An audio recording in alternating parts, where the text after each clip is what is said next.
problem. Right. Here now is Republican Congressman Mike Kelly of Pennsylvania. He knows what the real economy is like. He was a member of the real economy once. He is a member of the House Ways and Means Committee. They're the people that write the tax laws. But, Congressman, you are a businessman. You used to sell cars. You did a damn good job at it. I would say when 73% of the American public, American voters, want tax reform, that's an easy sell, is it not? It certainly is, but you know, you got to come up with a product that you can actually get across the finish line. So, David, we are on a trajectory right now. We've got to get these things fixed, and we got to get them up, and we've got to restore the confidence of the American people in the type of government we have.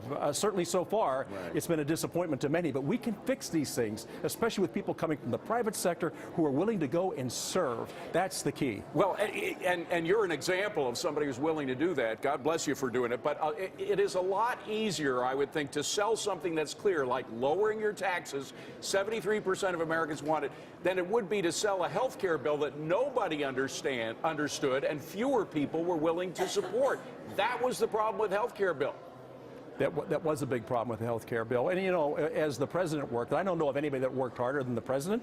He worked to make sure that, well, it got a little bit better for somebody, but the one side it got better, for the other side it got a little more bitter. And at the end, we couldn't come together. And especially for Democrats that have been begging us for 6 years, help us fix this, help us fix this. Yeah, right. We came to the table with something and said, you know what, here it is. Not one of them would vote with us. Look, I understood. That's because they were really saying, help us stay in Congress, help us stay in the Senate. But the key lesson, forgive me for interpreting all this for you, but I just ask your opinions about this. The key lesson that I think was learned is you got to make it simple. You can't make it complex. And with taxes, it's very simple. You get rid of taxes or lower taxes. You don't add any new taxes.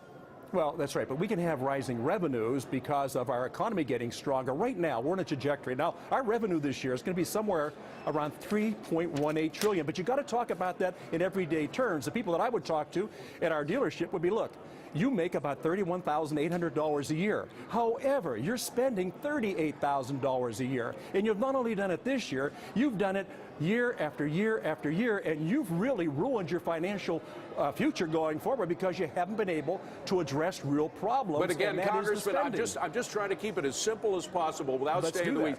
There is talk about a new border tax.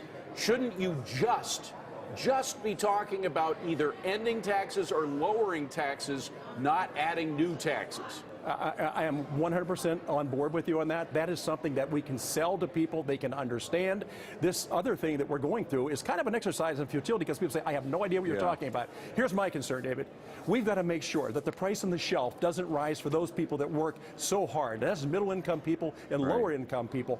Unfortunately, what I'm looking at right now doesn't address that. If it's pro-growth tax reform, then it has to be pro-growth tax reform. And one thing I hope we learned last week after doing an autopsy as to why it failed, what are we going to do to make it easier on hard-working American taxpayers? Measure twice, cut once, get as much information as you can, and then go forward. And can you get the Freedom Caucus on your side on this? Can everybody work together? Because we saw that tweet today by Donald Trump saying the Freedom Caucus will hurt the entire Republican agenda if they don't get on the team and fast. We must fight them and Democrats in 2018. I don't think that's a way to get them on your side, is it?